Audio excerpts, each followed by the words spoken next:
ഞങ്ങളും ക്രൂശിക്കപ്പെട്ട ക്രിസ്തുവിനെ പ്രസംഗിക്കുന്നു.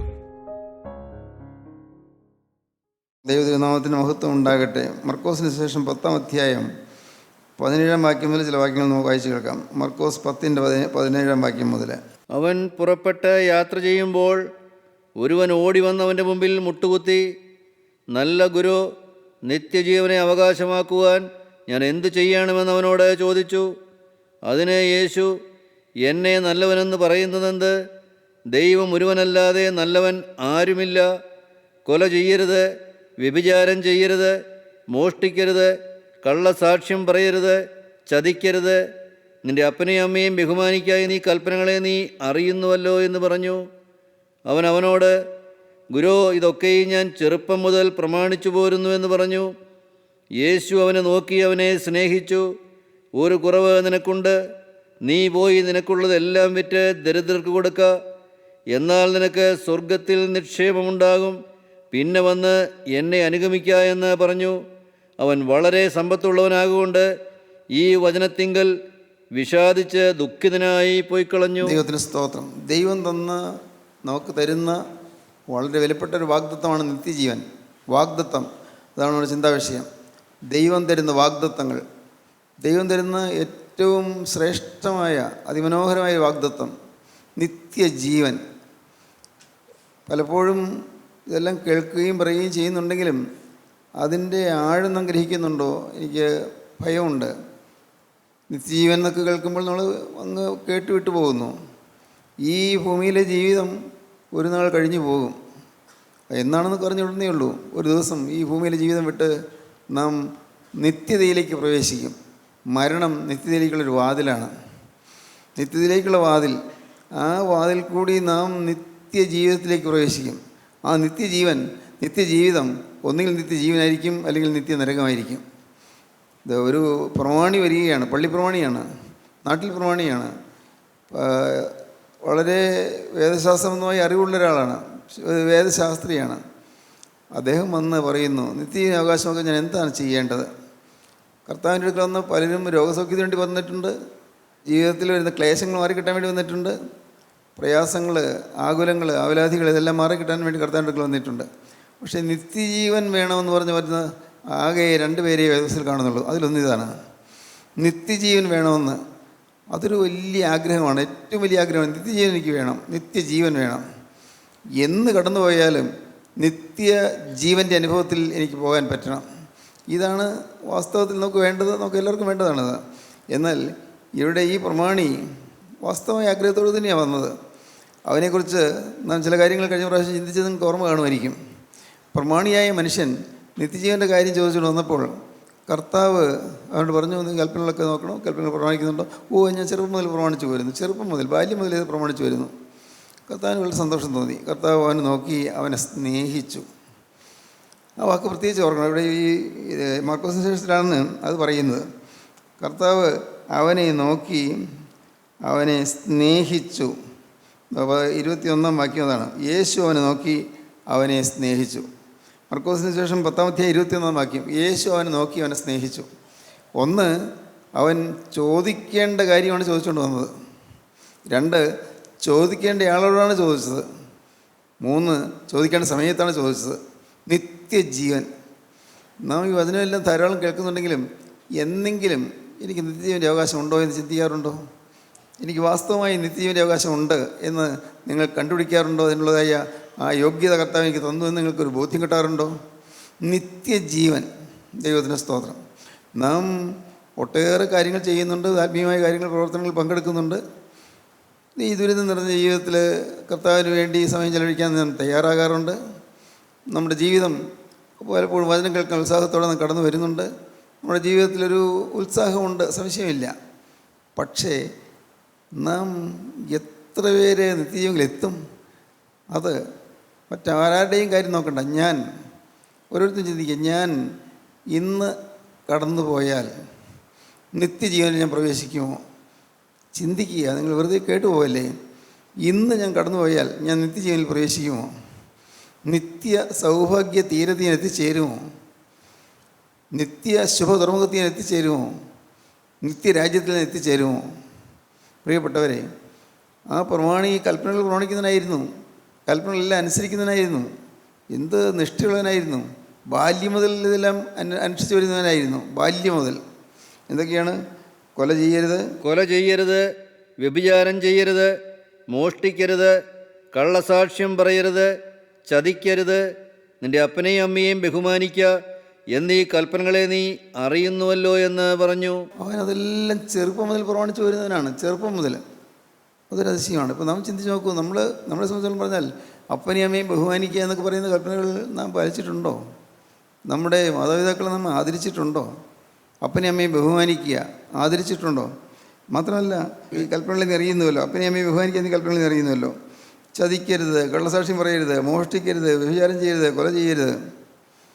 പ്രിയപ്പെട്ടവരെ, നിങ്ങളോട് വളരെ സ്നേഹത്തോട് പറയട്ടെ, സ്ത്രീയെ മോഹിക്കേണ്ടതിന് അവളെ നോക്കുന്നവൻ ഹൃദയം കൊണ്ട് വ്യഭിചാരം ചെയ്തു പോയി. ചിന്തിക്കൂ, നാം ചീത്ത പടങ്ങൾ കാണാൻ ആഗ്രഹിക്കാറുണ്ടോ? ബ്ലൂ ഫിലിം എന്താണെന്ന് എനിക്ക് അറിഞ്ഞുകൂടാ, ഞാൻ കണ്ടിട്ടില്ല. പക്ഷേ പറഞ്ഞു കേട്ടതിൽ ഞാൻ മനസ്സിലാക്കിയിട്ടുള്ളത് വളരെ മ്ലേച്ഛമായ പടങ്ങളാണെന്നാണ്. ചീത്ത പടങ്ങൾ കാണാൻ ആഗ്രഹിക്കാറുണ്ടോ? നിങ്ങൾ ചിന്തിക്കൂ, നാം ദൈവത്തിൻ്റെ വചനമല്ലേ കേൾക്കുന്നത്, ജീവൻ്റെ വചനമല്ലേ കേൾക്കുന്നത്. നമ്മുടെ ജീവിതത്തിൽ ഒരുപക്ഷെ പ്രവൃത്തിയിൽ വിചാരത്തിലേക്ക് പോയി കാണില്ല, പക്ഷേ ഹൃദയത്തിൽ അശുദ്ധമായ വികാരങ്ങൾക്ക് നാം ഇടം കൊടുക്കാറുണ്ടോ? മ്ലേച്ഛമായ ആഗ്രഹങ്ങൾ നമുക്ക് വരാറുണ്ടോ? മലിനമായ മോഹങ്ങൾ നമുക്ക് വരാറുണ്ടോ? നാം ചിന്തിക്കണം. ഇവിടെ ഈ ചെറുപ്പക്കാരൻ ബാല്യം മുതൽ നിഷ്ഠയുള്ളവനാണ്, വളരെ നിഷ്ഠയോടുകൂടി ജീവിക്കുന്നവനാണ്, വളരെ വ്യക്തമായ ഒരു സമർപ്പണവും പ്രതിഷ്ഠയുവാനുണ്ട്. ചെറുപ്പം മുതൽ പ്രമാണിച്ചു വരുന്നു. കൊല ചെയ്യരുത്. കൊല ചെയ്യരുതെന്ന് പറഞ്ഞാൽ, പ്രിയപ്പെട്ടവരെ, വേദവസ്തു എന്ന് പറയുന്നു, മത്തായിയുടെ സുവിശേഷം 5-ാം അധ്യായം വായിക്കുമ്പോൾ കാണാം, സഹോദരനോട് കോപിക്കുന്നവൻ കൊലപാതകം ചെയ്യുന്നു. കോപിക്കുന്നുണ്ടോ നാം? ചിലപ്പോൾ ഭാര്യയോട് കോപിക്കാറുണ്ട്, മക്കളോട് കോപിക്കാറുണ്ട്, ഭർത്താവിനോട് കോപിക്കാറുണ്ട്, നമ്മുടെ കൂടെ ജോലി ചെയ്യുന്നവരോട് കോപിക്കാറുണ്ട്. ഇന്ന് മനുഷ്യനെ ഗ്രസിച്ചിരിക്കുന്ന വലിയൊരു മഹാപാതകമാണ് ഈ കോപം. ആദ്യം വരുന്ന റിയാക്ഷൻ കോപമായിരിക്കും. നമുക്ക് ഇഷ്ടപ്പെടാത്തൊരു കാര്യം കേട്ടുകഴിഞ്ഞാൽ ഉടനെ പെട്ടെന്ന് പൊട്ടിത്തെറിക്കുന്ന സ്വഭാവം നമ്മൾ പലർക്കുമുണ്ട്. ഇഷ്ടമില്ലാത്ത കാര്യം കേട്ടു, പക്ഷേ അത് പെട്ടെന്ന് പൊട്ടിത്തെറിക്കുന്ന കോപം, ഒരു നിയന്ത്രണമില്ലാത്ത കോപം.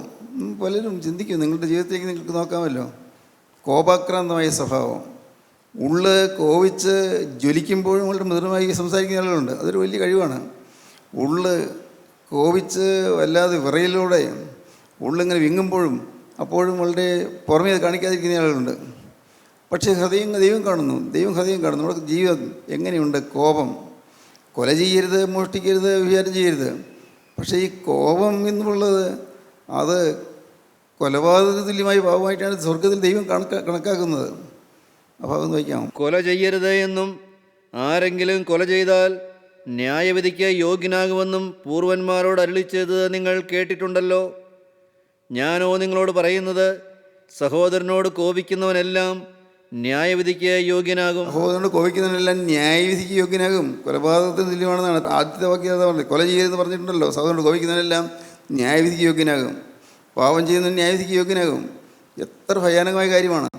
നമ്മൾ ഒരു കാര്യം ചെയ്യാൻ പറ്റുമോ സാധിക്കുമോ നോക്കുക. നിങ്ങൾ നിന്ന് തീരുമാനിച്ച് നോക്ക്. എന്ത് കാരണം വന്നാലും കോപിക്കില്ല, എന്തെല്ലാം കാരണം വന്നാലും കോപിക്കില്ല. ശാന്തത, അക്ഷോഭ്യനായി നിൽക്കാൻ സാധിക്കുക, യാതൊരു ചലനവും അകത്തൊരു ചലനവും ഇല്ലാതെ നിൽക്കാൻ സാധിക്കുക. കോപം ഉള്ളിൽ ജ്വലിക്കുന്ന ആളുകളുണ്ട്, പക്ഷേ പുറമേ അത് കാണിക്കാറില്ല. അത് ഒരു പറഞ്ഞൊരു മനുഷ്യ സംസ്കാരത്തിൻ്റെ ലക്ഷണമായിരിക്കും, പുറമേ കാണിക്കുന്നില്ല. അതുകൊണ്ടും രക്ഷയില്ല. ദൈവം എല്ലാം കാണുന്നു, ഹൃദയം കാണുന്നു. അതുകൊണ്ട് കോപിക്കില്ല. തീരുമാനിക്കാൻ പറ്റുമോ? കൊലപാതകം, മോഷ്ടിക്കരുത്. മോഷണം ആരും ആരുടെയെങ്കിലും സാധനങ്ങൾ മോഷ്ടിക്കാൻ പോകുന്നില്ല, സ്വാഭാവികമായിട്ടും അങ്ങനെയാണല്ലോ. പക്ഷേ നമ്മുടെ ഹൃദയത്തിൽ മറ്റുള്ളവരുടെ സാധനങ്ങൾ കാണുമ്പോൾ മോഹം വരാറുണ്ടോ? ഏതെങ്കിലും കാര്യങ്ങൾ കാണുമ്പോൾ അതുപോലെ എനിക്കാകണമെന്ന് തോന്നാറുണ്ടോ? എല്ലാം മോഹമാണ്. പ്രിയപ്പെട്ടവരെ, നിങ്ങൾ ഇത് കേൾക്കുമ്പോൾ നിങ്ങൾക്ക് തോന്നുന്നു, ഇങ്ങനെയൊക്കെ ആർക്ക് ജീവിക്കാൻ പറ്റും? ദൈവത്തിന് സ്തോത്രം. ഇങ്ങനെയൊക്കെ ആർക്ക് ജീവിക്കാൻ പറ്റും? ജീവിക്കാൻ പറ്റണം. ഇങ്ങനെയെല്ലാം ജീവിക്കാൻ പറ്റിയാലേ ദൈവരാജ്യത്തിൽ പ്രവേശനമുള്ളൂ. അതുകൊണ്ടാണ് കർത്താവ് പറഞ്ഞത്, ഇടുക്കുവാതിലൂടെ കടപ്പാൻ പോരാടുവീൻ. പലരും കടപ്പാൻ നോക്കും, കഴിയുകയില്ല താനും. ഇടുക്കുവാതിലൂടെ കടപ്പാൻ പോരാടുവീൻ എന്നാണ് കർത്താവ് പറഞ്ഞത്. ഈ ജീവിതത്തിൽ ഒരു ദിവസം നമുക്ക് മരിച്ചു കടന്നു ചെല്ലുമ്പോൾ നിത്യത്തിലേക്ക് നാം പ്രവേശിക്കണമെങ്കിൽ നമ്മുടെ ജീവിതത്തിൽ നിന്ന് കറയും കളങ്കവും എല്ലാം മാറിയിരിക്കണം. എല്ലാം സമ്പൂർണ്ണമായിട്ട് മാറിയിരിക്കണം. ഒരിക്കലും നിങ്ങൾ ചിന്തിക്കരുത് ആർക്ക് സാധിക്കുമെന്ന് ചിന്തിക്കരുത്. ആർക്ക് സാധിക്കും? ദൈവത്തിന് സ്തോത്രം. ആരെയും കൊണ്ട് പറ്റും? പ്രിയപ്പെട്ടവരെ, സാധിക്കും. വിശ്വസിക്കുക. ഇത് കൽപ്പന തന്നവൻ കൽപ്പന പാലിക്കാനുള്ള കൃപയും തരുന്നുണ്ട്. കൽപ്പന തന്ന കർത്താവ് അത് പാലിക്കാനുള്ള കൃപയും നമുക്ക് തരുന്നുണ്ട്. വിശ്വസിക്കുക. നമ്മുടെ ജീവിതത്തിൽ മോഹചിന്തകൾ വരരുത്. ഒരു നല്ല സാധനം ആരുടെയെങ്കിലും കണ്ടു, അതുപോലെ ഒന്ന് എനിക്ക് വേണം എന്ന് ചിന്തിക്കുന്നു. അതൊരു മോഹമാണ്. മോഹിക്കരുതെന്ന് വേദവസം പറയുന്നു. പക്ഷേ അതൊരു മോഹചിന്തയാണ്. നാം മോഷ്ടിച്ചില്ല, ആ സാധനം ആരുടെയും കയ്യിൽ നിന്ന് മോഷ്ടിച്ചിട്ട് പോയില്ല. പക്ഷേ നമ്മുടെ ഹൃദയത്തിൽ മോഷണം നടന്നു കഴിഞ്ഞു. വേദവസ്ത പ്രകാരം അങ്ങനെയാണ്. വളരെ വളരെ ശ്രദ്ധിക്കണം. ദൈവം ഈ പുറമെയുള്ള പ്രവൃത്തികളെല്ലാം കാണുന്നത്, കർത്താവ് ഹൃദയങ്ങളെയാണ് കാണുന്നത്. ഹൃദയത്തിൻ്റെ ഉള്ളിൽ നമ്മുടെ ചിന്തകൾ എങ്ങനെയെല്ലാം പായുന്നത് നമുക്ക് മനസ്സിലാക്കുക. ഇവൻ പറഞ്ഞു, ഇതൊക്കെ ഞാൻ കൽപ്പനകൾ ബാല്യം മുതലേ പ്രമാണിച്ചു വരികയാണല്ലോ എന്ന് പറഞ്ഞു. കർത്താവ് അവനെ നോക്കി അവനെ സ്നേഹിച്ചു. സത്യം, ഇത്രമാത്രം കൃത്യമായി കൽപ്പനകൾ പാലിക്കുന്ന ആരെയും കാണാൻ നമുക്ക് കിട്ടുകയില്ല. എന്തൊരു അത്ഭുതം! ഈ ചെറുപ്പക്കാരൻ അത്ര കൃത്യനിഷ്ഠയുള്ളവനാണ്. അവൻ അത്രമാത്രം നിർബന്ധമുള്ളവനാണ്. നല്ല നിർബന്ധത്തോടെ അവൻ വിശുദ്ധി പാലിക്കാൻ ശ്രമിക്കുന്നവനാണ്. നല്ലത്. കർത്താവിനെ നോക്കി അവനെ സ്നേഹിച്ചു. സ്തോത്രം. പ്രിയപ്പെട്ടവരെ, നിങ്ങൾ ഇത് കേൾക്കുമ്പോൾ നിങ്ങൾ ചിന്തിക്കണം, എൻ്റെ കർത്താവ് ഇപ്പോൾ എന്നെ നോക്കി സ്നേഹിക്കാൻ തക്കവണ്ണം എന്നിൽ എന്തെങ്കിലും ഉണ്ടോ? ആ ചെറുപ്പക്കാരനിൽ നല്ലൊരു ആഗ്രഹം ഉണ്ടായി. അതാണ് സ്നേഹിക്കാൻ കാരണം. നല്ലൊരു ആഗ്രഹം. ജീവിതത്തിൽ നിഷ്ഠയോട് ജീവിച്ചു, നിത്യജീവൻ വേണമെന്നുള്ളതായി ആഗ്രഹം ഉണ്ടായി. അത് കണ്ട് കർത്താവ് അവനെ സ്നേഹിക്കുകയാണ്. അവൻ്റെ ആ നല്ല ആഗ്രഹം കണ്ട് നമ്മുടെ ഹൃദയത്തിൽ നല്ല നല്ല ആഗ്രഹങ്ങൾ ഉണ്ടാകണം. എന്താണ് നല്ല ആഗ്രഹം? ദൈവത്തിന് സ്തോത്രം. എന്താ നല്ല ആഗ്രഹം? കർത്താവേ, ലോകത്തിൻ്റെ മാലിന്യം പറ്റാതെ ക്രിസ്തുവിൻ്റെ ഒരു വിശുദ്ധനായി എനിക്ക് ജീവിക്കണം. ലോകത്തിൻ്റെ കളങ്കം വേശാതെ ക്രിസ്തുവിൻ്റെ ഒരു ശുദ്ധിമതിയായി എനിക്ക് ജീവിക്കണം. അങ്ങനെ ചിന്ത നിങ്ങൾക്ക് വരാൻ പറ്റുന്നുണ്ടോ? എങ്കിൽ ഭാഗ്യം. ഇത് അസാധ്യമെന്ന് നിങ്ങൾ ഒരിക്കലും ചിന്തിക്കരുത്. അസാധ്യമെന്ന് ചിന്തിക്കരുത്. വിശ്വസിക്കൂ, സാധ്യമാണ്. സാധ്യമാക്കി തരും. ആഗ്രഹിക്കുന്നെങ്കിൽ, ആവശ്യക്കാരാണെങ്കിൽ അത് സാധിപ്പിച്ചു തരും. നമ്മൾ ഏറ്റവും ഉന്നതമായി ആഗ്രഹിക്കണം. Expect high things from God, great things from God. ദൈവത്തിൽ നിന്ന് വൻ കാര്യങ്ങൾ നാം പ്രതീക്ഷിക്കണം. ദൈവത്തിന് സ്തോത്രം. Pray for great things from God. ദൈവത്തിൽ നിന്ന് വൻ കാര്യങ്ങൾ ലഭിക്കാൻ പ്രാർത്ഥിക്കണം. Pray and pray and pray ever more. വീണ്ടും വീണ്ടും എന്നും പ്രാർത്ഥിച്ചുകൊണ്ടിരിക്കുക. ദൈവത്തിൽ നിന്ന് വൻ കാര്യങ്ങൾ നാം പ്രതീക്ഷിക്കണം. ദൈവത്തിൻ്റെ സന്നിധിയിൽ പ്രാർത്ഥിച്ച് വൻ കാര്യങ്ങൾ കിട്ടാനായിട്ട് നമ്മൾ യാചിക്കണം. അങ്ങനെ എനിക്ക് അസാധ്യമെന്ന് നിങ്ങൾ ചിന്തിച്ച് തള്ളിക്കളയരുത്. നേരെ മറിച്ച് എനിക്കത് സാധിച്ചേ പറ്റൂ എന്നൊരു നിർബന്ധം നിങ്ങൾക്ക് വരണം. ഏത്? കളങ്കമില്ലാതെ നിൽക്കാൻ എനിക്ക് സാധിക്കണം. കറയില്ലാതെ നിൽക്കാൻ എനിക്ക് സാധിക്കണം. ഒരു പാവത്തിൻ്റെ പോറൽ പോലും ഏൽക്കാതെ എനിക്ക് നിൽക്കാൻ സാധിക്കണം. ദൈവത്തിന് സ്തോത്രം. എൻ്റെ കർത്താവിൻ്റെ വലിയ നാമം മഹത്വപ്പെടട്ടെ. ഒരിക്കൽ ഞങ്ങളെ ആത്മീയം പഠിപ്പിച്ച വിശുദ്ധ പിതാവ്, അദ്ദേഹം ഞങ്ങൾ പറഞ്ഞു, നിങ്ങളൊരു 5 പേര് പൂർണ്ണ വിശുദ്ധരായി നിൽക്കാൻ പറ്റുമോ? വേറെ ആരും നോക്കണ്ട, നിങ്ങൾ മറ്റൊന്നും നോക്കണ്ട, മറ്റാരെയും നോക്കണ്ട. 5 പേർക്ക് പൂർണ്ണ വിശുദ്ധിയോടെ നിൽക്കാൻ പറ്റുമോ? ദൈവത്തിന് സ്തോത്രം. അന്ന് ഞാനും ഉള്ളിൽ പറഞ്ഞു, ഞാൻ നിൽക്കും. മറ്റുള്ളവർ പറഞ്ഞു എന്നാണ് എനിക്ക് തോന്നുന്നത്. പക്ഷേ ഞാൻ അത് അങ്ങനെ തീരുമാനിച്ചു, അങ്ങനെ പറഞ്ഞെങ്കിലും പിന്നീട് ഞാൻ ഓരോ സമയം വരുമ്പോഴാണ് എൻ്റെ ജീവിതത്തിൽ ആ പറയുന്നത് പോലുള്ള അനുഭവം ഇല്ല എന്ന് ഞാൻ തന്നെ മനസ്സിലാക്കിയത്. അപ്പോൾ പിന്നെ ശുദ്ധീകരണത്തിനുള്ള ഒരു പ്രയത്നമായി. എന്തൊക്കെയാണ് തെറ്റുകൾ പറ്റുന്നത്, എവിടെയൊക്കെയാണ് വീഴ്ചകൾ പറ്റുന്നത്? ഞാൻ നിങ്ങൾ പറഞ്ഞിട്ടുണ്ടല്ലോ, ലോകത്തിൻ്റെ മാലിന്യം പറ്റുന്നുണ്ട്. ലോകമയത്വം വരുന്നുണ്ട്. വേൾഡ്നെസ്, ലോകമയത്വം വരുന്നുണ്ട്. ലോകമനുഷ്യരോട് ചേർന്ന് പോകാനുള്ള ആസക്തി വരുന്നുണ്ട്. ലോകത്തിൻ്റെ ഗതിക്ക് ഒത്തതുപോലെ പോകാനുള്ള താല്പര്യം വരുന്നുണ്ട്. മറ്റുള്ളവർ പ്രശംസ പിടിച്ചു പറ്റാനുള്ള ആഗ്രഹം വരുന്നുണ്ട്. മറ്റുള്ളവർ മുമ്പിൽ നല്ല പിള്ളയാകാനുള്ള ആഗ്രഹം വരുന്നുണ്ട്. മറ്റുള്ളവർ മുമ്പിൽ നല്ല പേര് കേൾക്കാൻ ആഗ്രഹം വരുന്നുണ്ട്. അതെങ്ങനെ മനസ്സിലാക്കി? മറ്റുള്ളവരെന്നെ ദുഷിക്കുമ്പോൾ എൻ്റെ മനസ്സ് പാടുന്നു. അപ്പോൾ എൻ്റെ അർത്ഥം, മറ്റുള്ളവർ എന്നെ വെറുക്കുമ്പോൾ എനിക്ക് പ്രയാസം വരുന്നു. അത് മറ്റുള്ളവർ വെറുക്കുമ്പോൾ പ്രയാസം വരുന്നത്, അതിന് കാരണം എൻ്റെ സ്വയം മരിച്ചിട്ടില്ല. ലോകത്തിൻ്റെ ബഹുമതിക്കേണ്ടുള്ളതായ ആഗ്രഹം മരിച്ചിട്ടില്ല. അപ്പോൾ പൂർണ്ണ വിശുദ്ധനായില്ല. ഇങ്ങനെയാണ് ഓരോന്ന് നാം മനസ്സിലാക്കുന്നത്. ഞാൻ മനസ്സിലാക്കിയാലേ പറയുന്നത്. അങ്ങനെ ഓരോരോ ടെസ്റ്റ് കേസ്, ഓരോരോ പരീക്ഷണങ്ങളിൽ കൂടി നാം നമ്മെ തന്നെ കാണുകയാണ്. നമ്മൾ എന്താണ്, ആരാണ് കാണുകയാണ്. എനിക്ക് തോന്നുന്നു ഒരുപക്ഷെ മിക്കവാറും നിങ്ങൾ അധികം പേരും, ഭൂരിഭാഗം പേരും പ്രകടമായി പാപപ്രവർത്തിക്കുന്നു പോകുന്നവരല്ല. പക്ഷേ പ്രകടമായ പാപപ്രവൃത്തി പോകുന്നില്ലെങ്കിലും ഹൃദയത്തിൽ കൂടി എല്ലാം പോകുന്നു. പ്രാർത്ഥിക്കാൻ നിൽക്കുമ്പോൾ സ്വർഗസ്നേഹങ്ങൾ പിതാവേ എന്നുള്ള കർത്തൃപ്രാർത്ഥന ചൊല്ലാൻ നിൽക്കുമ്പോൾ അത് ഒരു 2 മിനിറ്റ് ചൊല്ലി തീരും. അതിനകം എന്തെല്ലാം ചിന്തകൾ വന്നിട്ടുണ്ടെന്ന് ചിന്തിക്കുക, നോക്കുക. ആ അല്പസമയത്തിനുള്ളിൽ കർത്തൃപ്രാർത്ഥന ചൊല്ലുന്ന ആ സമയത്തിനുള്ളിൽ എന്തെല്ലാം ചിന്തകൾ എൻ്റെ മനസ്സിൽ കൂടി പോയത്. പ്രാർത്ഥിച്ച് കഴിയുമ്പോഴാണ് അയ്യോ എന്തെല്ലാമാണ് ചിന്തിച്ചു പോയത്. പിന്നെ വീണ്ടും പ്രാർത്ഥിക്കുന്നു.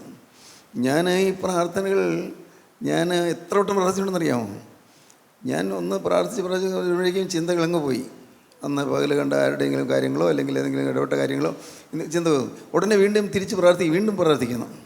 എനിക്ക് തോന്നുന്നു ഈ തുടരെ ഇങ്ങനെ വീണ്ടും വീണ്ടും പ്രാർത്ഥിക്കുന്നതായ ആ സമ്പ്രദായം ഒരുപക്ഷെ ഇത് അനുഭവിക്കുന്ന ആളുകളായിരിക്കും തുടങ്ങിയത്. വീണ്ടും പ്രാർത്ഥിക്കുക. കാരണം വേണ്ടാത്ത ചിന്തകൾ വരുന്നു. ദോഷമുള്ള ചിന്തകളല്ല, പക്ഷേ ആരോടെങ്കിലും സംസാരിച്ച കാര്യങ്ങളാകാം, ആരെങ്കിലും നമ്മളുടെ വീട്ടിൽ വന്ന കാര്യങ്ങളാകാം, ആരെങ്കിലും നമ്മളോട് ഇടപെട്ട കാര്യങ്ങളാകാം. ഇതെല്ലാം ഇങ്ങനെ മനസ്സിൽ കൂടി ഇങ്ങനെ പോവുകയാണ്. പ്രാർത്ഥന ചൊല്ലിക്കൊണ്ടേയിരിക്കും, ചൊല്ലുന്നു, വാക്കുകൾ വന്നുകൊണ്ടിരിക്കുന്നു, വാക്കുകൾ പറയുന്നുണ്ട്, പ്രാർത്ഥന പുറത്ത് വരുന്നുണ്ട്, ഉരുവിടുന്നുണ്ട്, പക്ഷേ ഹൃദയം വേറെ എങ്ങുമാണ്. ഹൃദയം വേറെ എന്തോ. നിങ്ങളത് പരീക്ഷിച്ച് നോക്കൂ. നിങ്ങൾ ഓരോരുത്തരും നിങ്ങൾ ആ ചുരുങ്ങിയ സമയം ഒരു 1.5 മിനിറ്റ് അല്ലെങ്കിൽ മാക്സിമം 2 മിനിറ്റ്, ആ 2 മിനിറ്റ് നേരം സ്വർഗസ്ഥനായ ഞങ്ങളുടെ പിതാവേ എന്നുള്ള ആ പ്രാർത്ഥന, കർത്താവ് പഠിപ്പിച്ച പ്രാർത്ഥന, ആ പ്രാർത്ഥന നിങ്ങൾ ചൊല്ലിക്കഴിഞ്ഞിട്ട് തിരിഞ്ഞു നോക്കണം. എപ്പോഴും വേറെ ചിന്ത ആരെങ്കിലും വന്നുപോയോ? വേറെ എന്തെങ്കിലും വന്നുപോയോ? ദൈവത്തിന് സ്തോത്രം.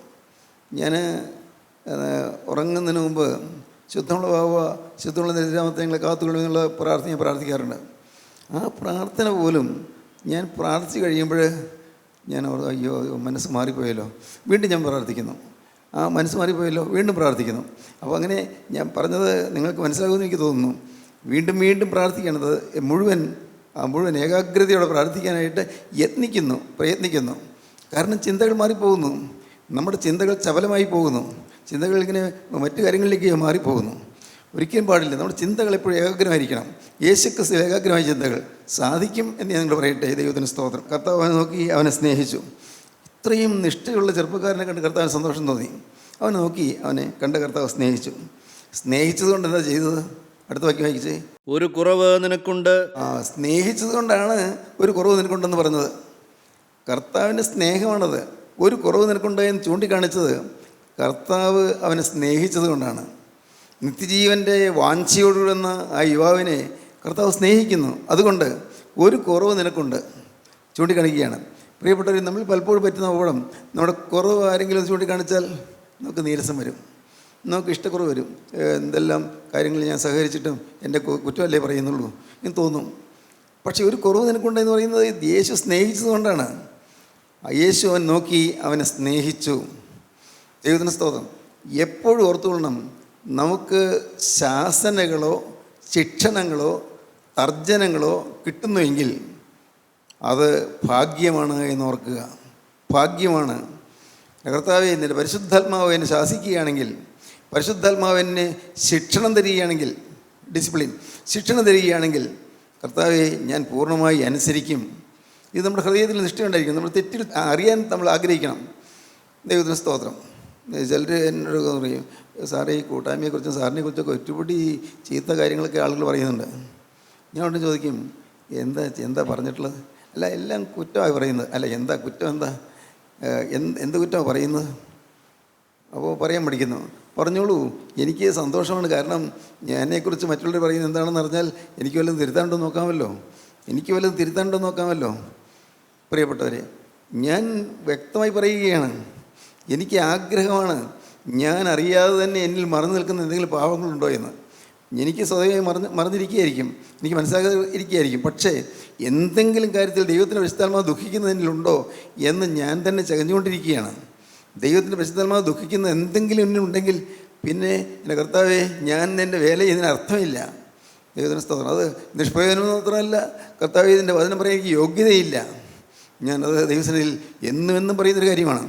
നിങ്ങൾ ചിന്തിക്കണം, നമ്മുടെ ജീവിതത്തിലെ തിന്മകൾ എന്തുണ്ട് എന്ന് കാണാൻ നാം ആഗ്രഹിക്കണം. തിന്മകൾ എന്തുണ്ട് അത് കണ്ടെങ്കിലല്ലേ നമുക്ക് തിരുത്താൻ പറ്റുകയുള്ളൂ. നമുക്ക് എന്തൊക്കെല്ലാം കാര്യങ്ങളാണ് കറക്ഷൻ വേണ്ടത്, തിരുത്തൽ വേണ്ട ഏതെല്ലാം കാര്യങ്ങളാണ്, അത് നമ്മുടെ ശ്രദ്ധയായിരിക്കണം, ചിന്താവിഷയമായിരിക്കണം. ദൈവത്തിന് സ്തോത്രം. കർത്താവിനെ നോക്കി അവനെ സ്നേഹിച്ചു. എന്തു പറഞ്ഞു? ഒരു കുറവ് നിനക്കുണ്ട്, നീ പോയി നിനക്കുള്ളതെല്ലാം വിറ്റ് ദരിദ്രർക്ക് കൊടുക്ക, എന്നാൽ സ്വർഗത്തിൽ നിക്ഷേപമുണ്ടാകും. നീ പോയി നിനക്കുള്ളതെല്ലാം വിറ്റ് ദരിദ്രർക്ക് കൊടുക്കുക, സ്വർഗത്തിൽ നിനക്ക് നിക്ഷേപം ഉണ്ടാകും. ഇവിടുത്തെ പോയാലും ഈ ഭൂമിയിലേത് കുറച്ച് കാലത്തേക്കല്ലേ ഉള്ളൂ, ഇത് പോയാലും സ്വർഗത്തിൽ നിനക്ക് നിക്ഷേപം ഉണ്ടാകും. ദൈവത്തിന് സ്തോത്രം. പ്രിയപ്പെട്ടവരെ, ഇവിടെയുള്ളത് എന്തെല്ലാം ഉണ്ടെങ്കിലും എല്ലാം വിട്ടുപോകും, ഒന്നും കൊണ്ടുപോകാൻ പറ്റുകയില്ല. യാതൊന്നും. ഇവിടെ വലിയ ഔദ്യോഗിക പ്രൗഢിയിൽ എഴുതിയ ആളായിരിക്കാം, അതല്ലെങ്കിൽ നല്ല സമ്പൽ സമൃദ്ധിയുള്ള കുടുംബത്തിൽ പിറന്നവനായിരിക്കാം, അതല്ലെങ്കിൽ നല്ല വിദ്യാഭ്യാസത്തിൽ ഏറ്റവും ഉയർന്ന നിലവാരമുള്ള ആളായിരിക്കാം, വളരെയേറെ ജ്ഞാനം സമ്പാദിച്ച ആളായിരിക്കാം. പക്ഷേ ഒന്നും അപ്പുറത്തേക്ക് കൊണ്ടുപോകാൻ പറ്റുകയില്ല. പിന്നെ ഈ B.Ed ക്ലാസ്സിൽ പഠിപ്പിച്ച സുകുമാർ അഴീക്കോട്, അദ്ദേഹം വലിയൊരു മഹാജ്ഞാനിയാണ്. മഹാജ്ഞാനി എന്ന് വെച്ചാൽ മഹാപണ്ഡിതനായിരുന്നു. എനിക്കറിയാം, ഞാൻ അദ്ദേഹത്തിൻ്റെ ഭവനത്തിൽ പോയിട്ടുണ്ട്, എന്നെ ഒരു വർഷം മുഴുവൻ എന്നെ പഠിപ്പിച്ചതാണല്ലോ. അദ്ദേഹത്തെ ഞാൻ കാണുന്നത് മഹാപണ്ഡിതനായിട്ടാണ്, മഹാജ്ഞാനി. സാധാരണ ജ്ഞാനമല്ല, മഹാജ്ഞാനി. സംസ്കൃതത്തിലും ഇംഗ്ലീഷിലും മലയാളത്തിലും ഒരുപോലെ ജ്ഞാനം സമ്പാദിച്ചൊരു മനുഷ്യൻ. ഈ ഡോക്ടറേറ്റൊക്കെ കിട്ടിയ ആൾ. ഞാൻ പറയട്ടെ, അദ്ദേഹം മരിച്ചെന്ന് കേട്ടപ്പോൾ ഞാൻ ഓർത്തു, എല്ലാം തീർന്നല്ലോ. എന്തുമാത്രം ജ്ഞാനമായിരുന്നു അതിൻ്റെ ബുദ്ധിയിലുള്ളത്, എന്തുമാത്രം അറിവായിരുന്നു ആ ബുദ്ധിയിലുള്ളത്. എല്ലാം പോയി. ആ ബുദ്ധിയിൽ സമാഹരിച്ചിരുന്നതായ അറിവുകൾ, ജ്ഞാനങ്ങളും എല്ലാം പോയി, അത് തീർന്നു. അദ്ദേഹം എന്തെങ്കിലും എഴുതി വെച്ചിട്ടുണ്ടെങ്കിൽ അത് കിട്ടും. എഴുതി വെച്ചിട്ടുണ്ട്, ചില പുസ്തകങ്ങളൊക്കെ ഉണ്ട്, അദ്ദേഹത്തിൻ്റെ പുസ്തകങ്ങളെല്ലാം ഞാൻ വാങ്ങിച്ച് വെച്ചിട്ടുണ്ട്. എഴുതി വെച്ചിട്ടുണ്ടെങ്കിൽ അത് മാത്രം കിട്ടും. ആളങ്ങ് പോയി. ആ തലച്ചോറിനകത്ത് അല്ലെങ്കിൽ ആ ബുദ്ധിക്കകത്തുള്ളതായ എന്തുമാത്രം വിഭവങ്ങൾ, എന്തുമാത്രം വിജ്ഞാനങ്ങൾ, ഏത് സമയത്ത് ഏതിനെക്കുറിച്ച് ചോദിച്ചാലും തക്ക മറുപടി പറയാനുള്ളതായ അറിവ്. പക്ഷേ ആൾ മരിച്ചപ്പോൾ തീർന്നു പോയില്ലേ, എല്ലാം തീർന്നില്ലേ? ഓർക്കുക, ഒരിക്കലും തീരാത്ത നിധിയാണ് കർത്താവായ യേശു ക്രിസ്തു. തീരുകയില്ല. ക്രിസ്തു നമുക്കുണ്ടെങ്കിൽ നാം ഭാഗ്യശാലികളാണ്. തീരാത്ത നിക്ഷേപം, തീരാത്ത നിധി, അവസാനമില്ലാത്ത നിക്ഷേപം, ഇത് നമ്മുടെ ജീവിതത്തിൽ നാം കരസ്ഥമാക്കണം. യേശു ക്രിസ്തുവാകുന്ന സ്ഥിരനിക്ഷേപത്തെ നമ്മുടെ ഹൃദയത്തിൽ നിന്ന് സ്ഥാപിക്കുകയും, കർത്താവെ എനിക്ക് മറ്റൊന്നും വേണ്ട, കർത്താവെ വേറെ ഒന്നും വേണ്ട, യേശു എന്നിൽ പ്രസാദിച്ച് എൻ്റെ ഹൃദയത്തിൽ ഇരുന്നാൽ മതി, വേറൊന്നും എനിക്ക് വേണ്ട, യേശു ക്രിസ്തു എന്നിൽ പ്രസാദിച്ച് എൻ്റെ ഹൃദയത്തിൽ ഇരുന്നാൽ മതി, കർത്താവെ എനിക്ക് വേറെ ഒന്നും ഞാൻ നിന്നോട് ചോദിക്കുന്നില്ല എന്നുള്ള ഒരു സമർപ്പണം നമ്മുടെ ജീവിതത്തിൽ വരണം. വേറൊന്നും ചോദിക്കുന്നില്ലെന്ന് പറയാനുള്ള പ്രാഗൽഭ്യം വേണം. പലതും ചോദിക്കുന്നുണ്ട്, അതല്ല ഞാൻ പറഞ്ഞത്. ആവശ്യങ്ങൾ ചോദിക്കാമല്ലോ, പ്രാർത്ഥിക്കാമല്ലോ, പക്ഷേ അതല്ല. കർത്താവേ, ആത്യന്തികമായി എനിക്ക് ഒരേ ഒരു കാര്യം മാത്രം മതി, വേറെ ഒന്നും വേണ്ട. ഞാൻ ഈ ലോകത്തിലെ പല കാര്യങ്ങൾ ചോദിച്ചു, അതും തന്നില്ലെങ്കിൽ കുഴപ്പമില്ല, നിൻ്റെ ഇഷ്ടം. ഞാൻ ലോകത്തിലെ പല കാര്യങ്ങൾ, ചില ആവശ്യങ്ങളുണ്ട്, അതും പറഞ്ഞു, അതും വരണമെന്നില്ല. എനിക്ക് ഒരേ ഒരു കാര്യം മാത്രം, ഒറ്റയ്ക്കൊരു കാര്യം മാത്രം. യേശുവേ, യേശു ക്രിസ്തു എൻ്റെ ജീവനാഥനായ കർത്താവായ യേശു ക്രിസ്തു എൻ്റെ ഹൃദയത്തിൽ നിത്യം വസിക്കണം. യേശു ക്രിസ്തുവിൻ്റെ ഉള്ളിൽ നിന്ന് മാറിപ്പോകരുത്. ചിലപ്പോൾ ഞാൻ പറയാറുണ്ട്, കർത്താവേ, നീ ഒരു പുക പിടിച്ച മുറിക്കകത്ത് നിന്നാലുണ്ടാകുന്ന ശ്വാസം മുട്ടൽ പോലെ നീ എൻ്റെ ഹൃദയത്തിൽ ശ്വാസം മുട്ടിയിരിക്കാറുണ്ടോ? ദൈവത്തിന് സ്തോത്രം. ഞാൻ എന്നെ തന്നെ നോക്കുന്ന കാര്യം പറയുന്നത്. യേശു ക്രിസ്തു ശ്വാസം മുട്ടുന്നുണ്ടോ? കർത്താവിന് ഇരിക്കാൻ വയ്യ, പക്ഷേ വിട്ടുപോകാനും വയ്യ. സ്നേഹിക്കുന്നുകൊണ്ടിരിക്കുന്നു, പക്ഷേ കർത്താവ് വിഷമിച്ചിരിക്കുന്നു. അങ്ങനെ വരുമോ? കർത്താവ് അങ്ങനെ വരല്ലേ. യേശു ക്രിസ്തു പൂർണ്ണ സന്തോഷത്തോടെ, ഹല്ലേലൂയ, പൂർണ്ണ സമാധാനത്തോടെ, പൂർണ്ണമായ സന്തോഷത്തോടെ കർത്താവിൻ്റെ ഹൃദയത്തിലിരിക്കണം. അങ്ങനെ എൻ്റെ ഹൃദയത്തിൽ യേശു ഇരിക്കണം. ഇത് നിങ്ങളുടെ ഹൃദയത്തിൻ്റെ വാഞ്ഛയായിരിക്കണം, അത് നിങ്ങളുടെ ആഗ്രഹമായിരിക്കണം. അതിനുവേണ്ടി നിങ്ങൾ പ്രാർത്ഥിക്കുകയും പരിശ്രമിക്കുകയും ചെയ്യണം. ദൈവത്തിന് സ്തോത്രം. നമുക്ക് പ്രാർത്ഥിക്കാം. കാരുണ്യവാനേ, മഹാപരിശുദ്ധനായ ഞങ്ങളുടെ സ്വർഗീയ പിതാവേ, ഈ മനോഹരമായ ദിവസത്തിനായി ഞങ്ങൾ നിന്നെ സ്തുതിക്കുക, ഞങ്ങൾ നിന്നെ സ്തോത്രം ചെയ്യുന്നു. എൻ്റെ കർത്താവേ, നിത്യജീവന് വേണ്ടിയുള്ളതായ വാഞ്ച കൊണ്ട് ഞങ്ങളുടെ ഹൃദയങ്ങൾ നിറയ്ക്കണമേ എന്ന് പ്രാർത്ഥിക്കുന്നു. എൻ്റെ കർത്താവേ, യേശു ക്രിസ്തു എല്ലാം സാധിച്ചു തരുന്നുള്ള വിശ്വാസം കൊണ്ട് ഞങ്ങൾ ഉള്ളത്തെ ഉറപ്പിക്കണമേ എന്ന് പ്രാർത്ഥിക്കുന്നു. കർത്താവേ, യേശു ക്രിസ്തു ഞങ്ങൾക്ക് തരുന്നതായ അനുഗ്രഹത്തിനുള്ള പ്രത്യാശ ഞങ്ങളുടെ ഹൃദയത്തിൽ നിറഞ്ഞു നിൽക്കണമെന്ന് പ്രാർത്ഥിക്കുന്നു. യേശുവിനെ സ്നേഹിപ്പാൻ കർത്താവെ ഞങ്ങൾക്ക് പുതിയ ഹൃദയം തരണമേ എന്ന് പ്രാർത്ഥിക്കുന്നു. എല്ലാവരെയും അനുഗ്രഹിക്കണമേ. അതിന് കേട്ട എല്ലാവരുടെ മേലും തൃക്കരം വയ്ക്കണമേ, അനുഗ്രഹിച്ച് വാഴ്ത്തി വിശുദ്ധീകരിക്കണമേ, തിരുനാമം മഹത്വപ്പെടുത്തണമേ. യേശു ക്രിസ്തുവിൻ്റെ സ്നേഹം നിറഞ്ഞ നാമത്തിൽ പ്രാർത്ഥിക്കുന്ന കൃപയോടെ കേൾക്കണമേ. ആമീൻ. ഹല്ലേലൂയ.